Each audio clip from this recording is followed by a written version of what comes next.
नमस्कार दोस्तों आप सभी का स्वागत है हमारे यूट्यूब चैनल में। दोस्तों आज हम बात करते हैं UP triple S C PET 2022 के प्रैक्टिस सेट की। तो दोस्तों यहाँ पे टोटल 100 क्वेश्चन दिए गए हैं। चलिए पहले क्वेश्चन से स्टार्ट करते हैं। तो दोस्तों पहला क्वेश्चन है, अतरंजी खेड़ा पुरातात्विक स्थल कहाँ स्थित है। दोस्तों इसका आंसर आप बताइए, अतरंजी खेड़ा पुरातात्विक स्थल कहाँ पे है। तो चलिए इसका आंसर लगाते हैं। इसका आंसर होगा ऑप्शन बी, उत्तर प्रदेश। दोस्तों अतरंजी खेड़ा पुरातात्विक स्थल उत्तर प्रदेश के, अगर हम बात करते हैं किस ज़िले में है, तो ये एटा ज़िले में है। उत्तर प्रदेश के एटा ज़िले में अतरंजी पुरातात्विक स्थल स्थित है। दोस्तों अगला क्वेश्चन की बात करते हैं, राज्याभिषेक समारोह का विवरण निम्नलिखित में से किसमें किया गया है। बताइए आंसर। राज्याभिषेक समारोह का विवरण निम्नलिखित में से किसमें किया गया है। दोस्तों इसका आंसर है ऑप्शन सी, ऐत्रेय ब्राह्मण में। ऐत्रेय ब्राह्मण में राज्याभिषेक समारोह का विवरण किया गया है। दोस्तों क्वेश्चन नंबर 3 में आते हैं, गौतम बुद्ध ने अपना पहला उपदेश कहाँ पे दिया। चलिए आंसर बताइए आप लोग, गौतम बुद्ध ने अपना पहला उपदेश कहाँ पे दिया। इसका आंसर है ऑप्शन सी, सारनाथ में। दोस्तों सारनाथ में गौतम बुद्ध जी ने अपना पहला उपदेश दिया। उपदेश, सारनाथ का पुराना नाम क्या है। तो सारनाथ का देखिए दोस्तों, सारनाथ का पुराना नाम ऋषि पत्तन है। क्या है सारनाथ का पुराना नाम, ऋषि पत्तन। अगर कभी पूछा जाए कि सारनाथ का पुराना नाम क्या है, तो आप याद रखिएगा ऋषि पत्तन है। और दोस्तों उपदेश को क्या बोला गया है, उपदेश को बोला गया धर्मचक्र प्रवर्तन। उपदेश को क्या बोला गया, धर्म चक्र प्रवर्तन बोला गया है। ठीक है।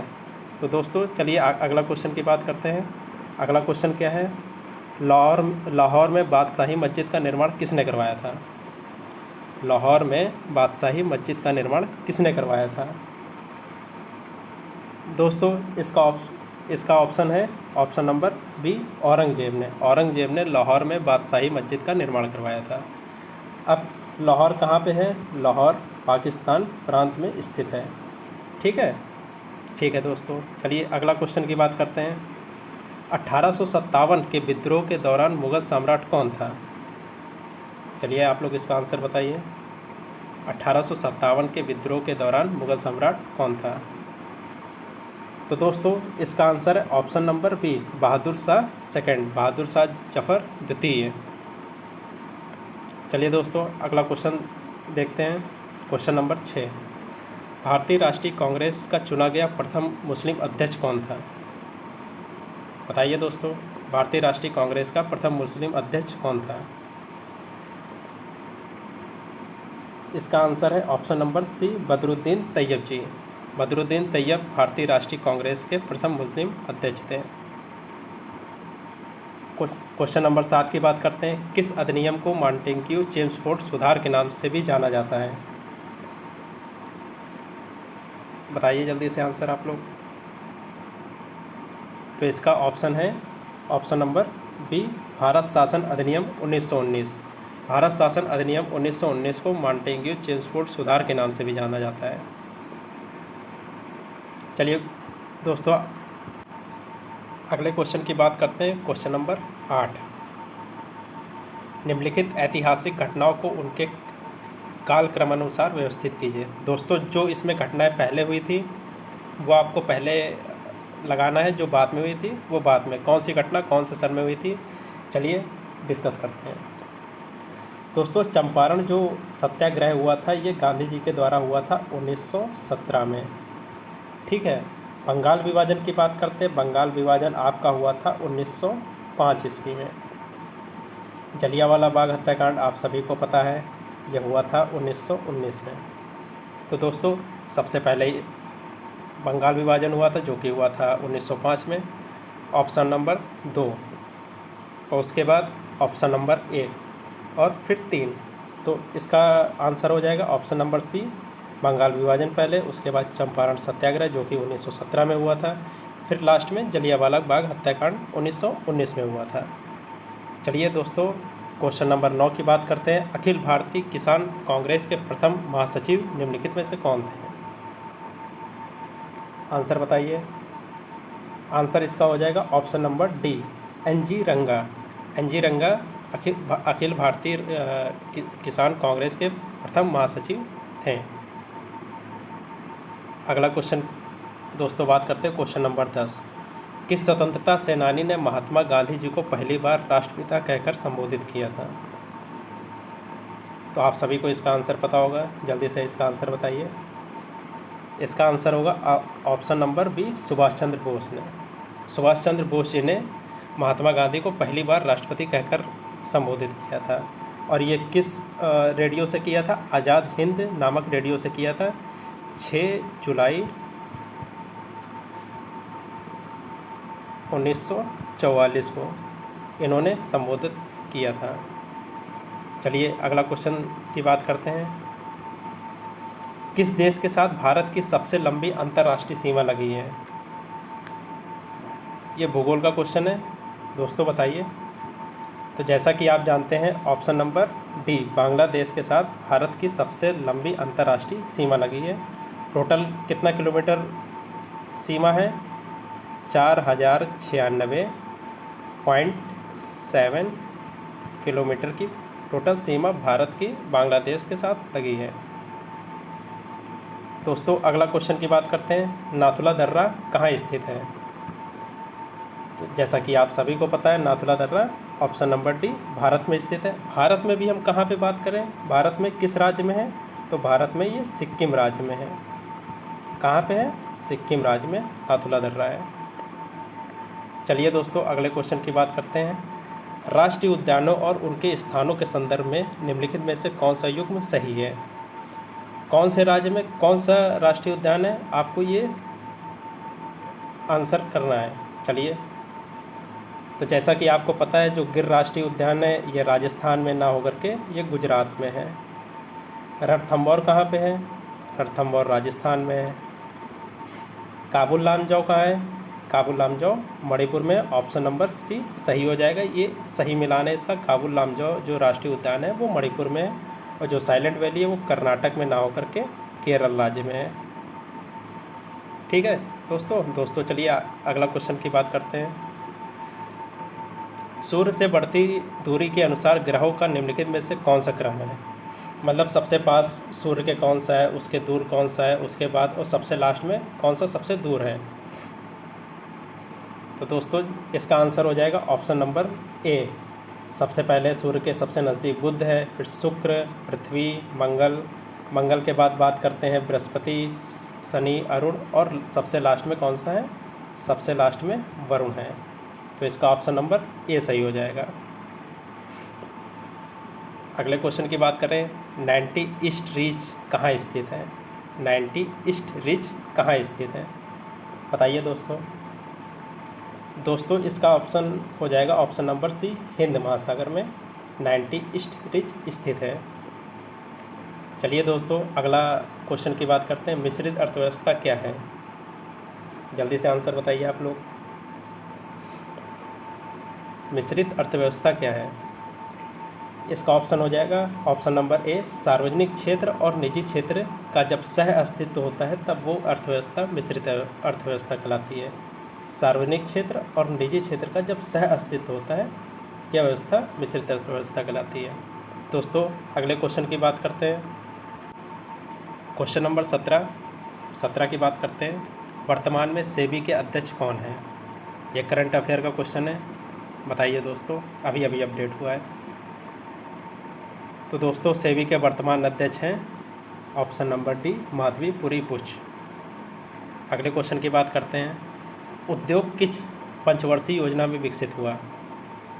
दोस्तों हमारी पंचवर्षीय योजना चली थी 5 वर्षों की, तो उसमें उद्योग में सबसे ज़्यादा बल कौन सी पंचवर्षीय योजना में मिला था?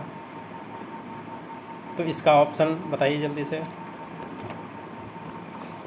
दोस्तों। इसका ऑप्शन होगा ऑप्शन नंबर ए, द्वितीय पंचवर्षीय योजना। अगर बाई चांस पूछा जाए कि द्वितीय पंचवर्षीय योजना कब से कब तक स्टार्ट हुई, तो 1956 से 1961 तक। और सबसे महत्वपूर्ण ये किस मॉडल पे आधारित थी? तो ये पीसी महालनोबिस मॉडल पे आधारित थी। याद रखिएगा आप लोग, पीसी महालनोबिस। अगले क्वेश्चन की बात करते हैं। हरित क्रांति के जनक किसे कहा जाता है? बताइए। हरित क्रांति का जनक, विश्व में हरित क्रांति के जो जनक हैं, option number D, Norman Borlaug को कहा जाता है। अगर हम भारत की बात करते हैं, तो भारत की बात जब करते हैं तो भारत में क्या हरित क्रांति के जनक किसे बोलते हैं? एम.एस. स्वामीनाथन जी को बोलते हैं। ठीक है दोस्तों। चलिए दोस्तों, अगला क्वेश्चन क्या है देखते हैं। Question number 20। कौन से बैंक सबसे पहले इंपीरियल बैंक ऑफ इंडिया के नाम से जाना जाता है? कौन से बैंक को पहले इंपीरियल बैंक ऑफ इंडिया के नाम से जाना जाता है? इसका ऑप्शन है option number B, State Bank of India को पहले इंपीरियल बैंक ऑफ इंडिया के नाम से जाना जाता है। दोस्तों, इंपीरियल बैंक ऑफ इंडिया से स्टेट बैंक ऑफ इंडिया कब इसका नाम पड़ा? 1 जुलाई 1955 को स्टेट बैंक ऑफ इंडिया नाम पड़ा इंपीरियल बैंक ऑफ इंडिया के से। दोस्तों, अगले क्वेश्चन की बात करते हैं। संविधान सभा के पहले अस्थायी अध्यक्ष कौन थे? दोस्तों, क्वेश्चन सही से पढ़िएगा। इसमें पहले पूछा जा रहा है कि संविधान सभा के पहले अस्थायी अध्यक्ष, स्थायी नहीं अस्थायी अध्यक्ष। तो जैसा कि आपको पता है, ऑप्शन नंबर डी, डॉक्टर सच्चिदानंद सिन्हा। इनको कब बनाया गया था? इनको बनाया गया था 9 दिसंबर 1946 में। इनको पहला अध्यक्ष बनाया गया था, जो कि अस्थायी थे।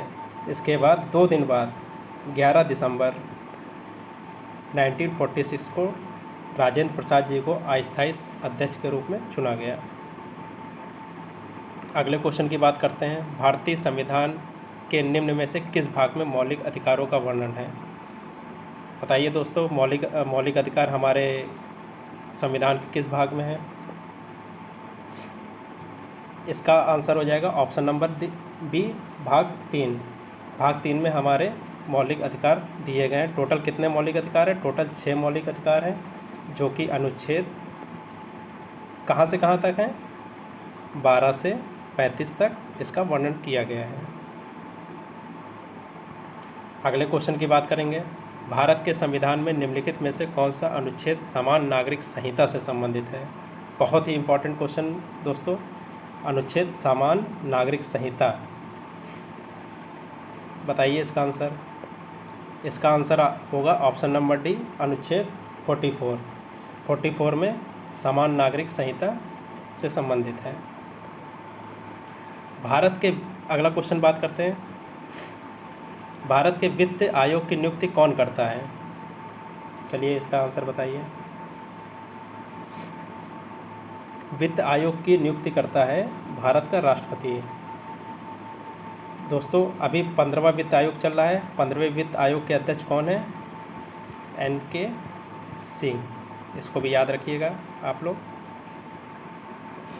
अगले क्वेश्चन की बात करते हैं। Question number 25। 73वें संविधान संशोधन अधिनियम द्वारा भारतीय संविधान में कौन सा भाग जोड़ा गया है? दोस्तों, 73वें जो संविधान संशोधन हुआ था, उसमें भारतीय संविधान का कौन सा भाग जोड़ा गया है? तो इसका ऑप्शन है ऑप्शन नंबर ए, भाग 9 जोड़ा गया है। जो 73वां संविधान हुआ था संशोधन, 73वां संविधान संशोधन हुआ था, कब हुआ था? 1992 में। और भाग जो 9 है, 9 को क्या बोलते हैं? पंचायत। ठीक है दोस्तों, चलिए अगला क्वेश्चन की बात करते हैं। अगला क्वेश्चन है क्वेश्चन नंबर 26। पारसेक किसकी इकाई है? पारसेक किसकी एक इकाई है? दोस्तों, इसका ऑप्शन है ऑप्शन नंबर डी, पारसेक जो है दूरी की इकाई होती है। चलिए अगला क्वेश्चन की बात करते हैं। एक सीधी सड़क पर कार की गति किस गति का उदाहरण है? एक सीधी सड़क पर कार की गति किस गति का उदाहरण है? दोस्तों, जब कोई ऑब्जेक्ट सीधी सड़क पे गति करेगा तो वह ऑप्शन नंबर सी, रेखीय गति होगा। चलिए अगला क्वेश्चन की बात करते हैं। एक तत्व के समस्थानिकों में होते हैं। दोस्तों, जैसा कि नाम से स्पष्ट हो रहा है, समस्थानिक मतलब समान स्थान, जिसमें परमाणु क्रमांक समान हो जाएगा और द्रव्यमान संख्या भिन्न भिन्न हो जाएगी। द्रव्यमान संख्या भिन्न भिन्न होने के कारण न्यूट्रॉनों की संख्या भिन्न भिन्न इसमें हो जाएगी। तो इसमें ऑप्शन होगा ऑप्शन नंबर सी, न्यूट्रॉनों की संख्या भिन्न भिन्न। चलिए दोस्तों अगले क्वेश्चन की बात करते हैं। अगला क्वेश्चन है, निम्नलिखित में से किसे अनुवांशिकी का जनक कहा जाता है। दोस्तों ये क्वेश्चन बहुत बार पूछा गया है, बहुत ही इंपॉर्टेंट क्वेश्चन है, लोग काफ़ी ज़्यादा इसको गलत कर देते हैं। तो चलिए बताइए, अनुवांशिकी के जनक किसे कहते हैं। इसका ऑप्शन हो जाएगा option number B, Mendel. Mendel को अनुवांशिकी का जनक बोला जाता है। अगला क्वेश्चन की बात करते हैं, किस रक्त समूह को सर्वग्राही कहा जाता है।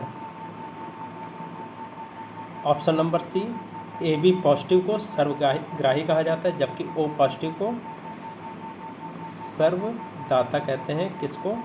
O पॉजिटिव को सर्वदाता कहते हैं। ठीक है, चलिए अगले क्वेश्चन की बात करते हैं। यहाँ से क्वेश्चन मैथ के स्टार्ट होंगे। चलिए बात करते हैं मैथ के क्वेश्चन से। दोस्तों ये देखिए मैथ का क्वेश्चन दिया गया है, इसको आप देख के अंदाज़ा लगाइए किस चीज़ का फार्मूला है। ये 775 दिया है, नीचे 77.5 दिया है। तो दोस्तों इसको हम क्या करेंगे, सबसे पहले इसको हम बात करेंगे, इसमें से हम 1000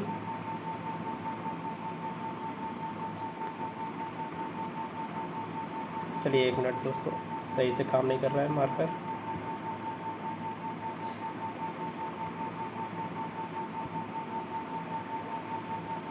इसमें हम 1000 कॉमन ले लेंगे, तो यहाँ पे एक यहाँ पॉइंट लग जाएगा, एक 77 पॉइंट यहाँ पे पॉइंट लग जाएगा, एक यहाँ पे पॉइंट लग जाएगा।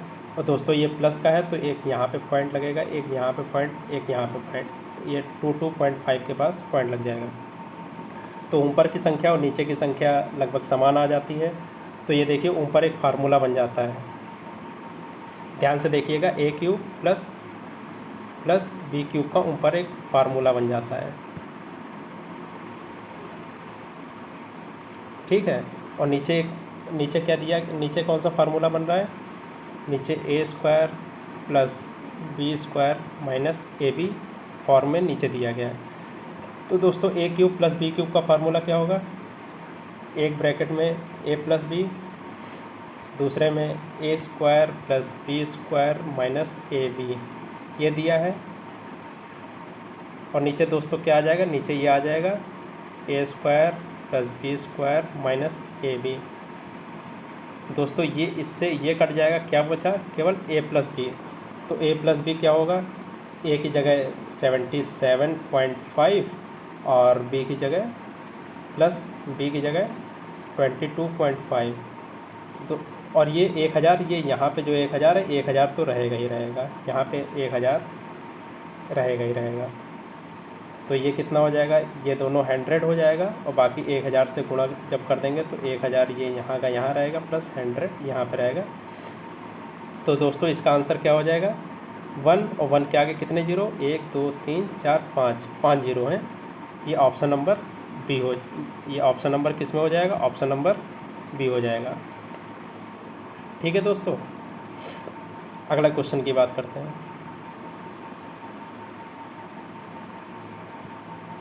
दोस्तों अगला क्वेश्चन है, यदि किसी संख्या में पहले 15% की वृद्धि की जाती है, फिर 15% की कमी होती है, तो इसका जो परिणाम होता है 782 होगा।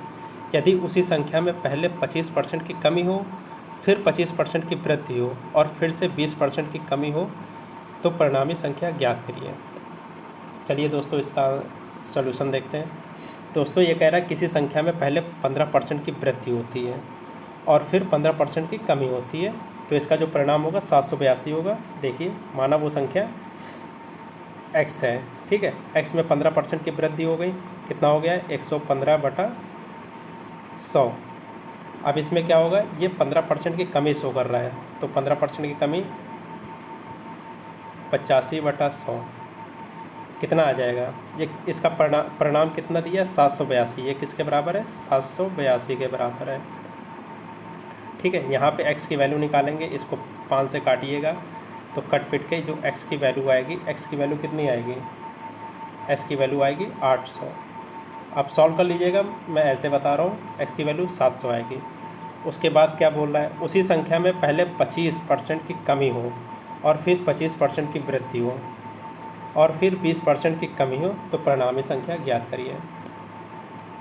ठीक है दोस्तों, चलिए लगाते हैं। क्या बता रहा है, उसी संख्या में पहले 25% की कमी हो। 800 है, 800 में 25% की कमी माना संख्या x, x में 25% की कमी कितना है, 75/100। और क्या कह रहा है, उसी संख्या में फिर 25% की वृद्धि हो, 125/100। फिर 20% की कमी हो, 80/100। टोटल ये कितना आंसर आएगा, इसको जब आप सॉल्व करेंगे तो ये आंसर आएगा 600। सॉल्व कर लीजिएगा, इसमें आंसर आएगा 600। तो इसका आंसर हो गया ऑप्शन नंबर बी 600। ठीक है दोस्तों, अगले क्वेश्चन की बात करते हैं दोस्तों। क्वेश्चन नंबर 33 सॉल्व करिए। चलिए दोस्तों सॉल्व किया जाए क्वेश्चन नंबर 33। दोस्तों जैसा कि आपको पता है ये कोई फार्मूला बन रहा है, ठीक है, ये दोनों फार्मूला मिला करके एक कोई फार्मूला बन रहा है। ये पूरा देखिए a प्लस बी का होल स्क्वायर, देखिए ये यहाँ पे है a plus B square plus a minus B का होल स्क्वायर। ठीक है, ये एक फार्मूला बन रहा है।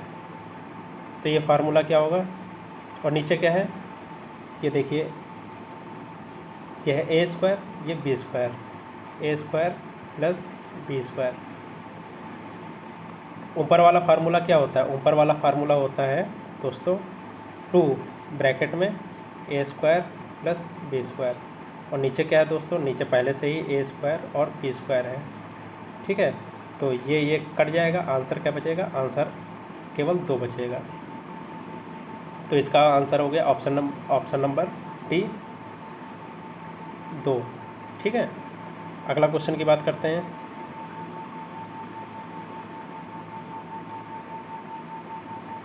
सैंतीस सही 1/2% को निम्नलिखित में से कौन सी भिन्न अभिव्यक्ति करती है। तो 37 सही 1/2 जो कि प्रतिशत में दिया है, इसको हम भिन्न में चेंज करेंगे। तो चलिए दोस्तों जानते हैं कैसे चेंज करेंगे। दोस्तों 37 सही 1/2% है, तो इसको चलिए भिन्न में चेंज करते हैं। तो 37 दूना 74, 74 प्लस 1 75, तो ये 75/2। और परसेंटेज को क्या लिखते हैं, 1/100। तो 25 तिहाई 75 और 25 चौको 100, क्या हो जाएगा 3, और नीचे 2 और 4 का गुणा हो जाएगा 8। तो इसका ऑप्शन नंबर भी 3/8 आंसर हो जाएगा। चलिए दोस्तों अगले क्वेश्चन की बात करते हैं। अगला क्वेश्चन देखिए, 8 वर्ष पहले ए और बी की आयु का अनुपात 9:10 था। अब से 4 वर्ष बाद उनकी आयु का अनुपात 12:13 होगा। सी की वर्तमान आयु क्या है यदि उसकी आयु ए से 6 वर्ष अधिक है। तो सी की आयु किससे अधिक है, 6 वर्ष अधिक है। तो चलिए पहले ए की वैल्यू ज्ञात करते हैं, ए की आयु क्या है देखते हैं। 8 वर्ष पहले कितनी आयु थी, माना 8 वर्ष पहले कितनी है, 8 वर्ष पहले ए की माना कितनी है, और बी की, ए की माना 9x है 8 वर्ष पहले, इसमें दिया ना 8 वर्ष पहले अनुपात इतना है, तो बी की हो जाएगी 10x। अब कितनी है, जबकि 8 वर्ष पहले 9x और 10x थी, तो अब कितनी है, तो अब 8 वर्ष ज़्यादा होगी। तो देखते हैं 9x प्लस 8 हो जाएगी, और इसकी भी 8 साल बढ़ जाएगी, 10x प्लस 8 यहाँ पे लिख देते हैं, हो जाएगी। ठीक है, अब क्या करते हैं, अब से 4 वर्ष बाद उनकी आयु का अनुपात इतना होगा। 4 वर्ष अब की तो ये है, 4 वर्ष बाद कितना होगा, तो 4 साल और जोड़ देंगे। तो इधर देखते सॉल्व करते 4 वर्ष बाद कितना होगा, ए की और बी की। ए की देखिए इसमें 9x प्लस 8 है, तो यहाँ पे 4 साल बाद कितनी हो जाएगी, 9x प्लस 8 में 4 जोड़ देंगे 12 हो जाएगी, और यहाँ पे कितनी होगी 10x प्लस 12। ठीक है, इसमें अनुपात दिया है, कितना दिया है, अनुपात दिया है आपका 12:13। चलिए अनुपात की बात करते हैं। 9x + 12 अनुपात 10x + 12, 12:13 दिया है। तो दोस्तों इसको हम सॉल्व करेंगे। सॉल्व करने के बाद जो हमारी x की वैल्यू आ जाती है, इसको एक बार बिगाड़ दें, काफ़ी ज़्यादा हो गया है। जो x सॉल्व करने के बाद x की वैल्यू आएगी, x की वैल्यू कितनी आएगी, x की वैल्यू 4 साल आएगी। तो a की वर्तमान आयु हमने कितनी निकाली थी, 9x + 8 निकाली थी। पहले आप देख लीजिएगा, मैंने तो बिगाड़ दिया है, लेकिन 9x + 8 निकाली थी a की वर्तमान वैल्यू। टोटल कितनी आएगी, x की जगह 4 रख देंगे, 9 चौक 36 और 8 44। तो a की वैल्यू कितनी निकल आई, a की वैल्यू 44। और c की वैल्यू ज्ञात करना है, c की वैल्यू 6 वर्ष a से अधिक है। तो इसमें आप 6 जोड़ देंगे तो आ जाएगी कितनी, 50। ऑप्शन नंबर ए 50 वर्ष c की वैल्यू। चलिए दोस्तों अगले क्वेश्चन की बात करते हैं। निम्न में से किस शब्द की वर्तनी सही है। हिंदी का क्वेश्चन है, सही से लगाइएगा इसको। तो इसका ऑप्शन नंबर डी हो जाएगा, अनुग्रहित। ये देखिए ग्रहित ऐसे लिखा जाता है। अनु तो सब सही लिख देते हैं, लेकिन गा में जो रा लगता है वो ग्रहित लगता है। ठीक है, चलिए अगले क्वेश्चन की बात करते हैं। वीरों का कैसा हो वसंत कविता किसने लिखी है। वीरों का कैसा हो वसंत, option number D, Subhadra Kumari Chauhan जी ने लिखी है। जिसकी पूर्व से कोई आशा न हो के लिए एक शब्द है, जिसकी पूर्व से कोई आशा न हो के लिए एक शब्द है, क्या बोलते हैं इसे, अप्रत्याशित। ठीक है, अगले क्वेश्चन की बात करते हैं। अकाल का पर्यायवाची शब्द है, अकाल का पर्यायवाची है दुर्भिक्ष। ठीक है, इसको अन्य नाम इसका क्या है, अकाल, इसको हम दुष्काल बोल देते हैं। ठीक है, दुष्काल बोल देते हैं, कुकाल बोल देते हैं, कोई भी ऑप्शन आएगा ये सही हो जाएगा। ठीक है, अगला क्वेश्चन की बात करते हैं। ये दोस्तों इंग्लिश का पैराग्राफ है, इसको आप सही से पढ़िएगा, 2 बार पढ़िएगा, तब इसके आंसर आपको देना है। चलिए डायरेक्ट इसको आप धीरे धीरे देखिए, पढ़ लीजिएगा। मैं इसको स्किप करके इसका आंसर नीचे बताता हूँ। आपने पढ़ लिया होगा तो इसका आंसर देखते हैं। 41 question, post related to which topic does the writer want to remove from the feed. चलिए इसको देखते हैं क्वेश्चन। दोस्तों इसका आंसर हो जाएगा ऑप्शन नंबर डी, फूड। ठीक है, लेखक ने फूड जो शीर्षक संबंधित फेसबुक पोस्ट है उसको अपने भोजन सूची से हटा लिया है, तो इसका ऑप्शन आंसर डी हो जाएगा, फूड। अगले क्वेश्चन की बात करते हैं। What has the writer succeed in doing. देखिए इसमें दोस्तों सारे आपके जो ऑप्शन हैं इसमें मिल जाएंगे, आपके पैसेज में मिल जाएंगे। देखिए कहाँ पे जो ये है ना, राइटर सक्सीड इन डूइंग, देखिए ये जो ऑप्शन है, ये ऑप्शन देखिए यहाँ पे मिल गया।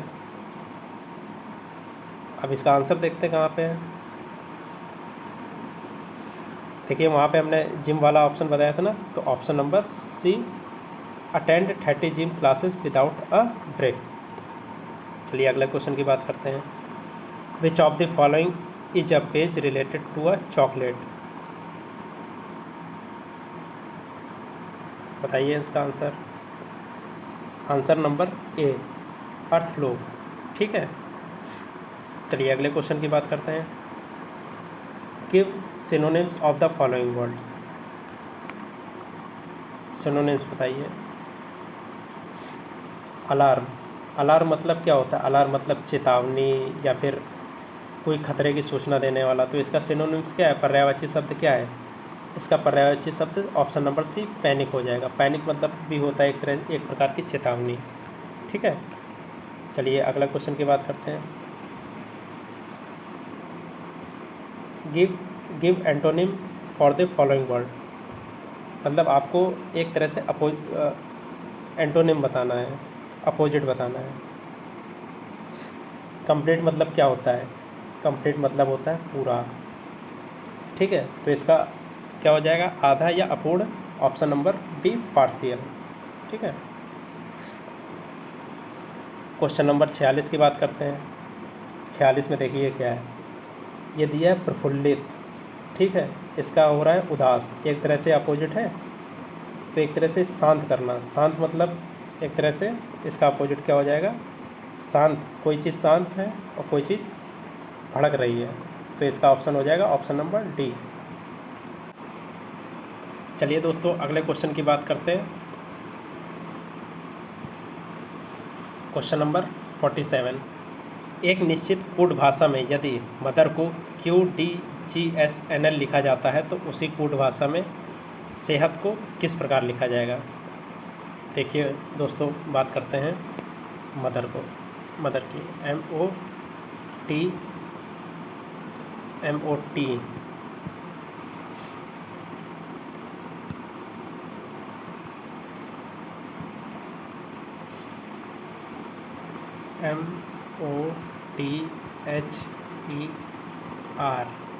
ठीक है, इसको क्या लिखा जाता है? QDGSNL। ठीक है, तो देखिए ये जो वर्ड है ये यहाँ चला गया, और कैसे चला गया? -1 करके। O से माइनस करेंगे तो N बन जाएगा, इसी प्रकार R से जो माइनस करेंगे तो Q बन जाएगा। इसी तरह इसमें सेहत का देखते हैं क्या हो जाएगा। SHEATH।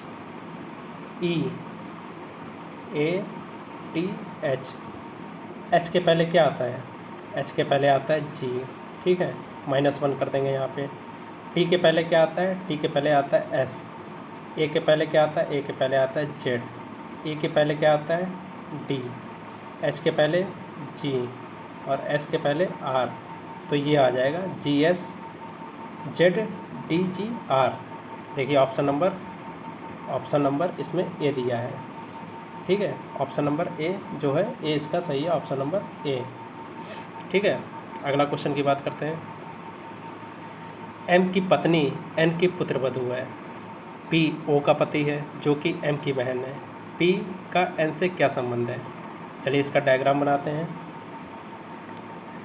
एम की जो पत्नी है एन की पुत्रवधू है। ठीक है, बनाते हैं। मान लीजिए ये एम है, एम की जो पत्नी है, ठीक है, ये एम है, एम की कोई पत्नी है। ठीक है, पत्नी को हम देखते हैं, ये इससे बनाते हैं। एम की ये पत्नी है, यानी कि ये एम पति है, ये इसकी कोई पत्नी है। ठीक है, पी ओ का पति है। जो पी है वो किसका पति है? ओ का पति है। ठीक है, ओ का पति है, पति को इसमें, और ये माइनस में। ठीक है, आगे देखते हैं। जो कि एम की बहन है, जो ओ है ना, वो एम की क्या है? बहन है। ठीक है, तो पी का एन से क्या संबंध है? जो पी है ये एन का क्या लगा? ठीक है, जब इसकी ये बहन है, ओ इसकी बहन है, तो यानी कि ये इसकी लड़की हुई, और जो पी हुआ एन का क्या हुआ? दामाद हुआ। तो option number A, P N का दामाद हुआ। ठीक है, चलिए क्वेश्चन नंबर 49 देखते हैं। 31 जनवरी 2007 को सप्ताह का कौन सा दिन मनाया जाता है? बताइए। इसका ऑप्शन हो जाएगा ऑप्शन नंबर सी, बुधवार। दोस्तों, मैं कैलेंडर आपको पढ़ाऊंगा अलग से क्लास लेकर के, तो इसमें फ़िलहाल ऑप्शन आप लगा लीजिए बुधवार। कैलेंडर मैं अगली क्लास में पढ़ाऊंगा, तो आप पूरा कैलेंडर आसान भाषा में उसको समझ लीजिएगा। ठीक है, अगले क्वेश्चन की बात करते हैं। अगला क्वेश्चन है क्वेश्चन नंबर 50। 4 शब्द दिए गए हैं जिनमें से 3 किसी न किसी तरह से समान है और एक असमान है। उस असमान शब्द का चयन करिए। 3 इसमें जो ऑप्शन दिए गए हैं वो समान है, एक असमान है, तो ऑप्शन बताइए कौन सा असमान है इसमें से। तो दोस्तों, इसका ऑप्शन नंबर हो जाएगा ऑप्शन नंबर डी, माइकोलॉजी, जो कवक विज्ञान है, बाकी 3 से असमान है। ये तीनों जो आ जाएगा, त्वचा, वक्र और हृदय, ये क्या है? मनुष्य से रिलेटेड है, जबकि कवक जो है मनुष्य से रिलेटेड नहीं है। चलिए दोस्तों, अगले क्वेश्चन की बात करते हैं। Question number 51। जुलाई 2022 में किस स्वदेशी विमान वाहक पोत के समुद्री परीक्षण का चौथा चरण सफलतापूर्वक पूरा हुआ? देखिए, इसमें बात कर रहे हैं स्वदेशी विमान वाहक पोत की। तो स्वदेशी विमान वाहक पोत हमारा कौन सा है? INS विक्रांत। तो ये जो हमारा है INS विक्रांत का जो निर्माण किया गया है कोच्चि शिपयार्ड लिमिटेड में इसका निर्माण किया गया है। कहाँ पे किया गया है? Kochi shipyard limited. इसका अनावरण कौन करेगा? इसका अनावरण प्रधानमंत्री मोदी जी करेंगे। ठीक है, अगले क्वेश्चन की बात करते हैं। जुलाई 2022 में प्रथम भारत पशु स्वास्थ्य शिखर सम्मेलन का आयोजन कहाँ पे किया जाएगा? ठीक है, तो इसका आंसर है ऑप्शन नंबर सी, नई दिल्ली में। नई दिल्ली में प्रथम भारत पशु स्वास्थ्य शिखर सम्मेलन का आयोजन किया जाएगा। अगले क्वेश्चन की बात करते हैं। अग्रदूत समाचार पत्र किस भाषा में प्रकाशित होता है? जो अग्रदूत समाचार पत्र है ऑप्शन नंबर बी, असमिया भाषा में प्रकाशित होता है। इसकी स्थापना कब हुई थी? इसकी स्थापना हुई थी 1995 में। ठीक है, अगले क्वेश्चन की बात करते हैं। जुलाई 2022 में रक्षा मंत्रालय ने निजी क्षेत्र के 3 बैंकों को विदेशी खरीद में वित्तीय सेवाएं प्रदान करने की मंजूरी प्रदान की है। विकल्प में से कौन से बैंक इन तीनों बैंकों में शामिल नहीं है? तो इसका ऑप्शन है option number D, Kotak Mahindra bank. ठीक है दोस्तों, अगले क्वेश्चन की बात करते हैं।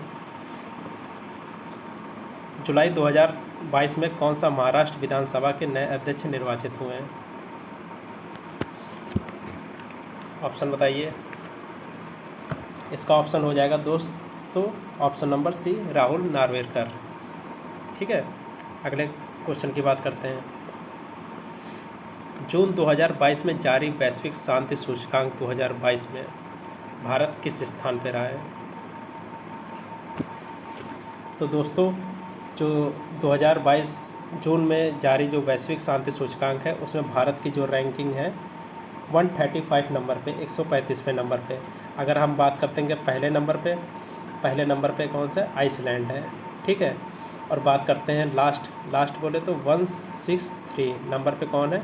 163 नंबर पे है अफ़गानिस्तान, सबसे लास्ट। अगले क्वेश्चन की बात करते हैं। राष्ट्रीय जनजाति अनुसंधान संस्थान कहाँ स्थित है? तो यह स्थित है ऑप्शन नंबर सी, नई दिल्ली में। अगले क्वेश्चन की बात करते हैं। मार्च 2022 में वर्ल्ड गवर्नमेंट समिट 2022 का आयोजन कहाँ किया गया? तो इसका आयोजन किया गया ऑप्शन नंबर ए, दुबई में। इसकी थीम क्या थी? थीम थी शेपिंग फ्यूचर गवर्नमेंट। ठीक है, अगले क्वेश्चन की बात करते हैं। जून 2022 में किस राज्य में सुरक्षा मित्र योजना शुरू की गई? सुरक्षा मित्र योजना ऑप्शन नंबर डी, केरल में शुरू की गई। चलिए दोस्तों, अगले क्वेश्चन की बात करते हैं। टाइम कुछ ज़्यादा हो रहा है, थोड़ा सा स्पीड में लेंगे।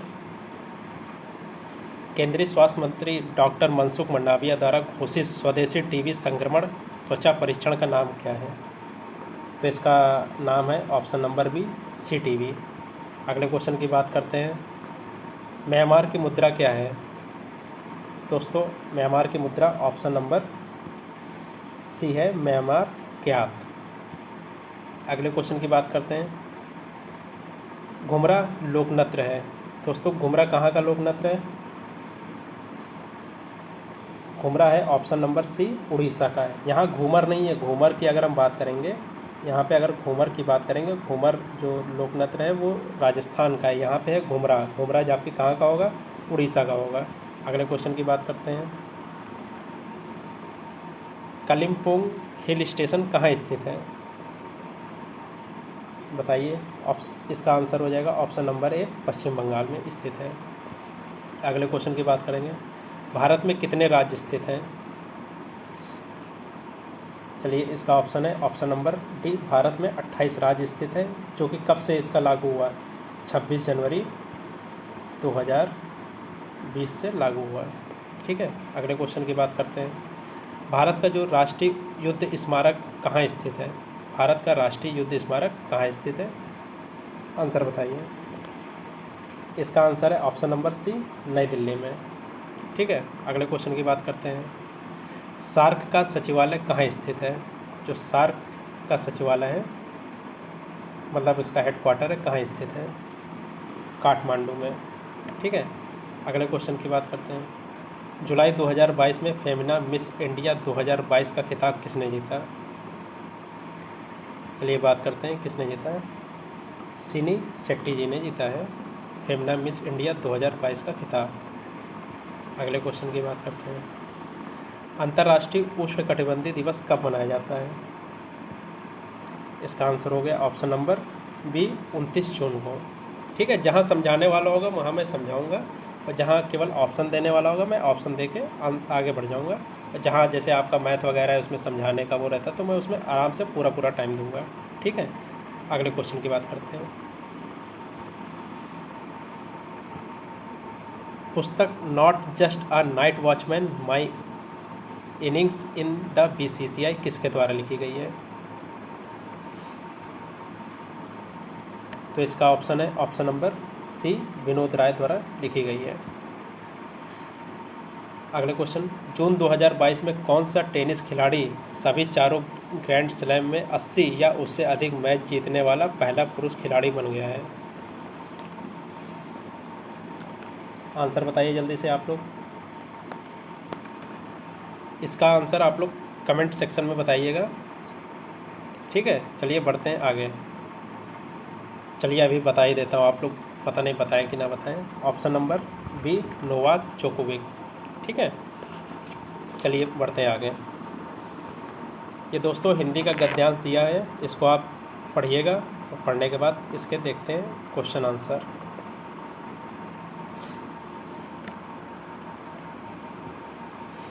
ध्यान से पढ़िएगा, 2-2 3-3 बार पढ़िएगा। चलिए क्वेश्चन देखते हैं। घुमक्कड़ शब्द में कौन सा प्रत्यय है? प्रत्यय जो शब्द के अंत में लगाया जाता है। ठीक है। तो घुमक्कड़ में कौन सा प्रत्यय है? ऑप्शन नंबर ए अक्कड़ प्रत्यय है। ठीक है। अगला क्वेश्चन। महावीर स्वामी का जन्म कहाँ हुआ था? तो महावीर स्वामी का जन्म हुआ था वैशाली। Option number D. अगला क्वेश्चन। स्वच्छंद में कौन सी संधि है? स्वच्छंद में ऑप्शन नंबर बी व्यंजन संधि है। ठीक है। इसका संधि विच्छेद देखते हैं।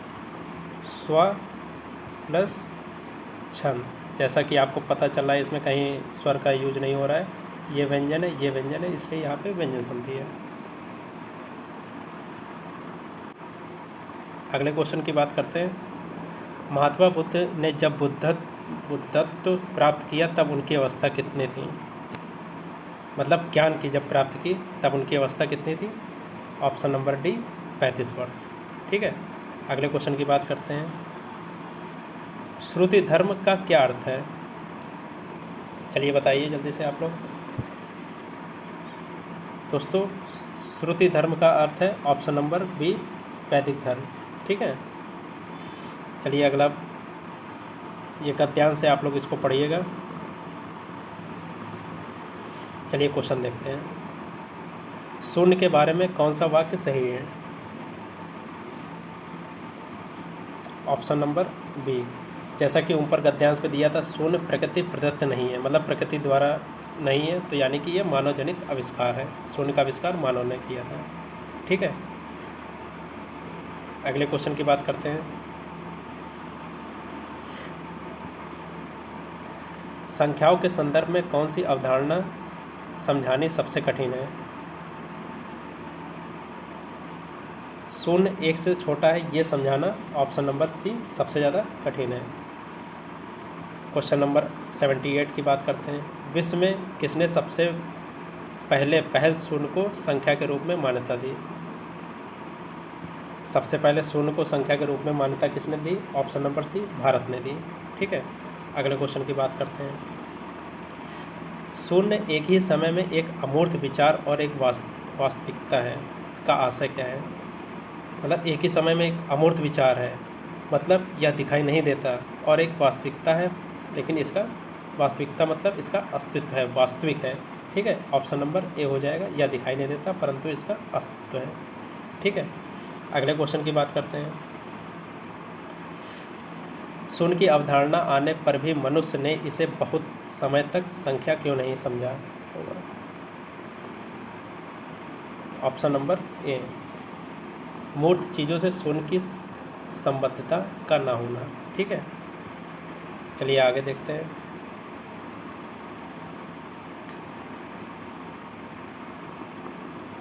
ये देखिए एक मैथ का एक बार ग्राफ दिया गया है। ठीक है, जिसमें से क्वेश्चन क्या दिया गया है। क्वेश्चन दिया गया रेखा आलेख वर्ष 2010 से 15 तक दो ऑटोमोबाइल कंपनी ए और बी द्वारा निर्मित वाहनों की संख्या हज़ारों में जो कि हैं, ठीक है, निरूपित करता है। ठीक है, अब इसके बाद इसमें क्वेश्चन दिए गए, क्वेश्चन का आंसर बताइए। ये जो है देखिए, ये जो डॉटेड वाला है, ठीक है, ये संख्या ए है और ये संख्या बी है। ठीक है, ये जो डॉटेड वाला है ये संख्या ए है और ये जो ऊपर है मेन लाइन ये संख्या बी है। ठीक है, क्वेश्चन देखते हैं। यदि 2011 से 2014 के दौरान कंपनी बी द्वारा निर्मित वाहनों की औसत संख्या में 2009 में कंपनी ए द्वारा निर्मित वाहनों की संख्या की तुलना में 24% वृद्धि हुई है, तो कंपनी ए ने वर्ष 2009 में कितने वाहनों का निर्माण किया है। चलिए इसका आंसर क्या होगा। जो 2000 देखिए ऊपर ग्राफ में देखिएगा, मैं PDF डाल दूंगा, आप लोग डाउनलोड करके देखिएगा। 2011 से 14 के बीच में जो कंपनी बी का जो औसत है देखिएगा 270 प्लस 250 प्लस 289 प्लस 310 बटा ये 4 इसका औसत निकल जाएगा। ठीक है, तो इसमें क्या होगा, इधर मैं लिख देता हूँ 124 यूनिट क्या हो जाएगा 279.5। इसका जब औसत निकालेंगे कितना आ जाएगा 279.5 आएगा। ठीक है, एक यूनिट की वैल्यू कितनी हो जाएगी, एक यूनिट की वैल्यू हो जाएगी 279.5 अपॉन 124। ठीक है, तो 100 यूनिट की वैल्यू कितनी हो जाएगी, 100 यूनिट की वैल्यू इसमें 100 से गुणा कर देंगे यहाँ पे। ठीक है, 100 यूनिट की वैल्यू हो जाएगी, सॉल्व कर लीजिएगा, 100 यूनिट की वैल्यू हो जाएगी 225.6। आंसर नंबर ए 225.6। अगले क्वेश्चन की बात करते हैं। वर्ष 2010, 12, 14, 15 के लिए ए और बी कंपनी के वाहनों की औसत संख्या के बीच अंतर क्या है। सबसे पहले कंपनी ए का निकाल देंगे। ठीक है, 2010, 12, 14 और क्या नाम है 2015। ठीक है, वाहनों में औसत निकाल के और दोनों का अंतर निकाल लेंगे। ठीक है, अंतर कितना आएगा, जब औसत दोनों का निकालने के बाद इसका अंतर निकालेंगे। ऑप्शन नंबर ए 46.25। ठीक है, अगला क्वेश्चन 2010 से 2015 के दौरान कंपनी ए द्वारा निर्मित वाहनों का औसत मूल्य कंपनी बी द्वारा निर्मित वाहनों के औसत मूल्य से कितना अधिक है। इसका देखिए ग्राफ वाला सब आपको बाद में पढ़ा देंगे एक अलग से क्लास लेकर के। फिलहाल इसका आंसर ऑप्शन नंबर ए हो जाएगा। 2011 से 2012 तक कंपनी ए द्वारा निर्मित वाहनों की औसत संख्या। ठीक है, 2014 से 2015 तक कंपनी बी द्वारा निर्मित वाहनों की औसत संख्या का अनुपात कितना होगा। ठीक है, पहले औसत संख्या किसकी निकालेंगे, ए की निकाल लेंगे। सभी को जोड़ने के बाद जितनी संख्या है उससे डिवाइड कर लेंगे, ए की निकल आएगी। बी की कैसे निकालेंगे, 2014 से 15 तक बी की निकाल लेंगे और डिवाइड बाई 2 औसत निकल आएगी। ठीक है, और उन दोनों का औसत कितना होगा, ऑप्शन नंबर बी 221/313। ठीक है, अगले क्वेश्चन की बात करते हैं। वर्ष 2015 में कंपनी ए द्वारा निर्मित वाहनों की संख्या उसी वर्ष कंपनी बी द्वारा निर्मित वाहनों की संख्या का कितना % कम है। ठीक है, इसका ऑप्शन हो जाएगा ऑप्शन नंबर सी। आगे बात करते हैं।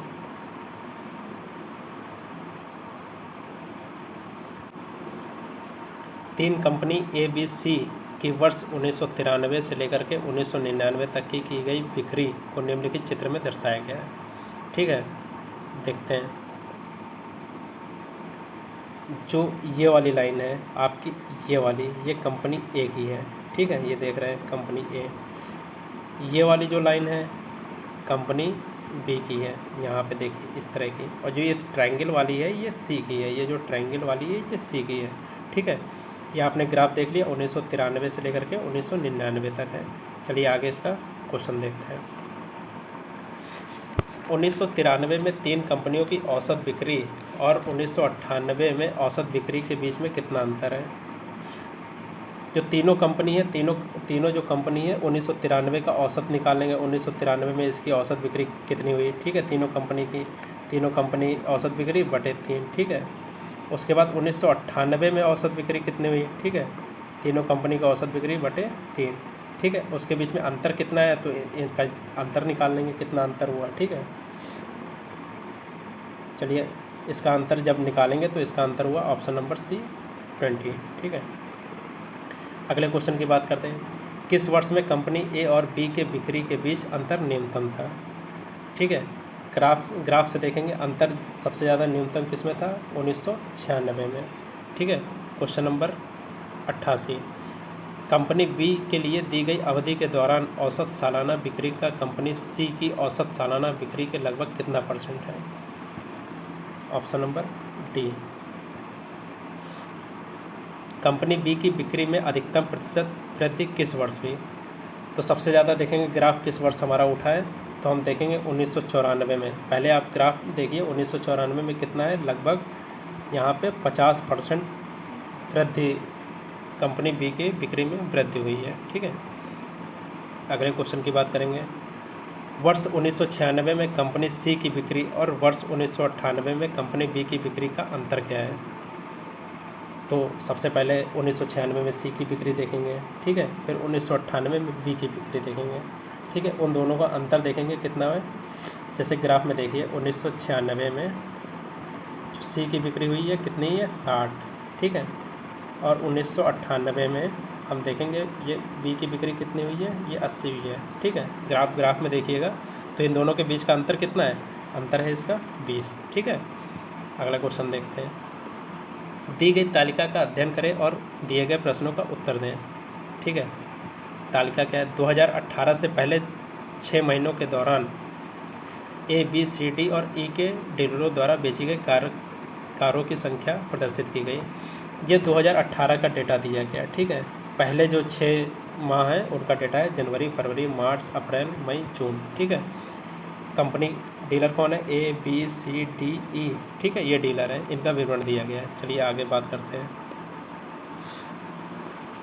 फरवरी, अप्रैल और मई में डीलर सी द्वारा बेची गई कार का औसत संख्या जनवरी में डीलर ई द्वारा बेची गई कारों की संख्या से कितना अधिक है, तो सबसे पहले हम सी का औसत निकालेंगे। फरवरी, अप्रैल और मई में जो इसने बेचा है, फरवरी में 635, ठीक है, आप इसमें देखिएगा, ठीक है, 635। और मार्च में सी ने कितना बेचा है, 540, ठीक है। और मई में कितना बेचा है, 625। इसका औसत कितना हुआ, 3, ठीक है। औसत की बात करेंगे, इसका औसत हो जाएगा 600। ई द्वारा जनवरी में ई ने कितना बेचा है, ई ने बेचा है 548, ये ई बेचा है, तो टोटल इसका अंतर कितना आ जाएगा, ऑप्शन नंबर बी 52, 600 और 548, ऑप्शन नंबर बी 52। आगे बात करते हैं। अप्रैल में डीलर बी और ई द्वारा बेची गई कारों की कुल संख्या का 80%, फरवरी में डीलर सी और डी के द्वारा बेची गई कारों की संख्या से कितने परसेंट कम है, तो अप्रैल में डीलर, ठीक है, ये अप्रैल में डीलर बी और ई द्वारा बेची गई संख्या का 80% बी और सी द्वारा, ठीक है, तो कितना हो गया, 580 बेचा इन्होंने और 740, ठीक है। इसका कितना मतलब 80% कितना हुआ, ये हो गया दोनों का टोटल 1320 और इसका 80% कितना हुआ, 1056, ठीक है। आगे क्या कहता है, फरवरी में डीलर सी और डी द्वारा बेची गई कारों की संख्या का कितना परसेंट है, फरवरी में डीलर सी और डी द्वारा कितना बेचा गया है, 635 और 645, ठीक है, टोटल कितना है 1280। कितना कमी आई है, ठीक है, कमी आप देखिएगा, ये 1056 है, ये 1280 है, कमी आई है 224, ठीक है। किससे आई है, 1280 से। इसका परसेंटेज देख लेते हैं कितना है। जब ये काटे पीटेंगे तो आपका ऑप्शन नंबर आ जाएगा, ऑप्शन नंबर ए 17.5।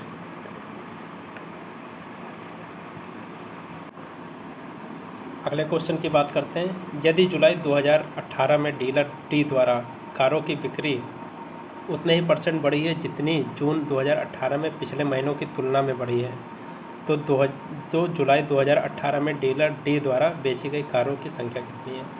देखिए, अगर आप ग्राफ देखेंगे तो ग्राफ से इसका आंसर आएगा ऑप्शन नंबर ए 1014। ठीक है, अगले क्वेश्चन की बात करते हैं। जनवरी, अप्रैल और जून में डीलर बी द्वारा बेची गई कारों की कुल संख्या और मार्च में डीलर ए और डी द्वारा बेची गई कारों की कुल संख्या का अनुपात ज्ञात करें। तो जो डीलर बी ने बेची है जनवरी, अप्रैल और जून में, ठीक है, कितनी है 600 जनवरी में, अप्रैल में कितनी है 580 और कितनी है 620।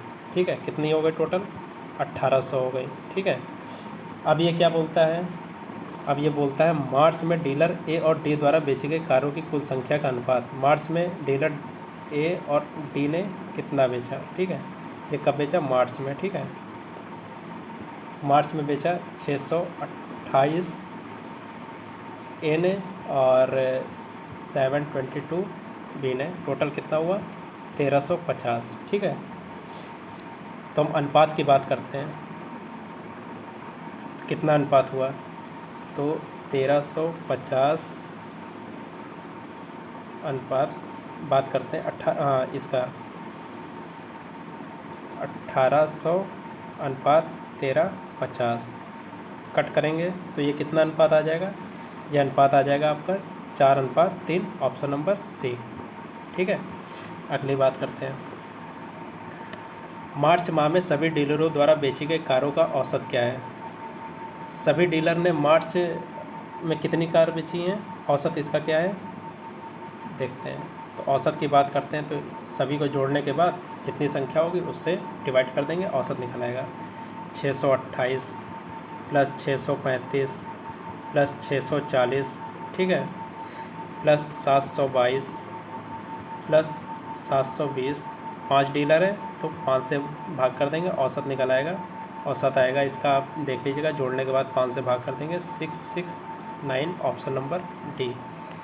अगला क्वेश्चन की बात करते हैं। निम्नलिखित प्रश्न 96 से 100 तालिका में अलग अलग 5 कॉलेजों के विभिन्न विषयों के विद्यार्थियों के प्रतिशत विभाजन को दर्शाया गया है। तालिका का अध्ययन करें और निम्नलिखित प्रश्नों के उत्तर दीजिए। देखिए, ये कॉलेज हैं आपके A B C D E और ये इसके विषय हैं, विज्ञान, अर्थशास्त्र, गणित और ये कुल छात्र ये हैं। ठीक है, आगे क्वेश्चन की बात करते हैं। कॉलेज बी अर्थशास्त्र के विषय के विद्यार्थियों की संख्या कॉलेज सी के विज्ञान विषय के विद्यार्थियों की संख्या का लगभग कितना % है। ठीक है, बी में क्या है, चलिए हम बात करते हैं। बी में है अर्थशास्त्र। ठीक है, अर्थशास्त्र में टोटल कितने हैं 10,000 विद्यार्थी हैं। ठीक है, 10,000 में कॉलेज बी के कितने हैं 40, निकालते कितना % आएगा, ये आ गया आपका 4,000। ठीक है, ये 2 कट जाएगा, 4,000 आ जाएगा। ठीक है, सी, कॉलेज सी में क्या है विज्ञान। ठीक है, ये विज्ञान में टोटल है 15,000। ठीक है, इसका निकालते हैं, ये कितना आ जाएगा 6,750। ठीक है, अब ये परसेंटेज निकालेंगे 4,000 जो 6,750 का कितना % है, तो जो 4,000 है ये 6,750 का कितना % है। ठीक है, इसको आप निकालेंगे तो ये 59.25 आएगा, तो 59.25 तो दिया ही नहीं है, तो ऑप्शन नंबर ए हो जाएगा 59। ठीक है, %।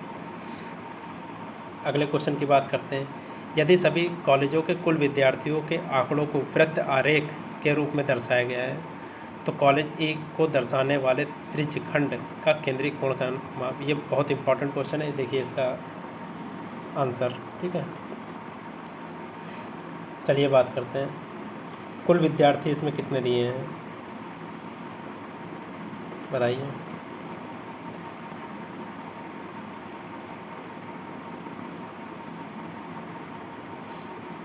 तो इसका ऑप्शन हो जाएगा ऑप्शन नंबर सी। ठीक है, अगला क्वेश्चन की बात करते हैं। सभी कॉलेज के विज्ञान विषय के कुल विद्यार्थियों की औसत संख्या कितनी है? ठीक है,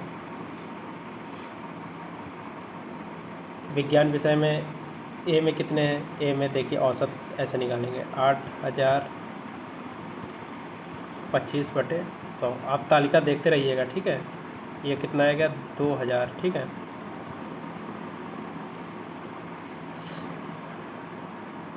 25 चौको 100 4, ये 2000 आ जाएगा। ठीक है, इसी तरह बी का निकालेंगे, सी का निकालेंगे। ठीक है, तो टोटल कितना औसत निकालने का फार्मूला क्या है? ए का जैसे हमने निकाल लिया। ठीक है, बी का निकाला, सी का निकाला, डी और ई का निकालने के बाद आप 5 से भाग दे देंगे तो औसत कितना आ जाएगा? ऑप्शन नंबर ए 3748। ठीक है, क्वेश्चन नंबर 99। कॉलेज ए और सी के लिए गणित विषय के विद्यार्थियों का प्रतिशत है। ठीक है, गणित विषय के विद्यार्थियों का प्रतिशत निकालना है। चलिए देखते हैं। गणित विषय ए और सी के लिए कितना है? ए के लिए गणित विषय का है टोटल कितना है? 8000। ठीक है, गणित का कितना है? 40/100 कितना आ गया? 3200। ठीक है, सी के लिए कितना है? कॉलेज सी के लिए टोटल 15000। ठीक है, 35/100 कितना आएगा? 5250।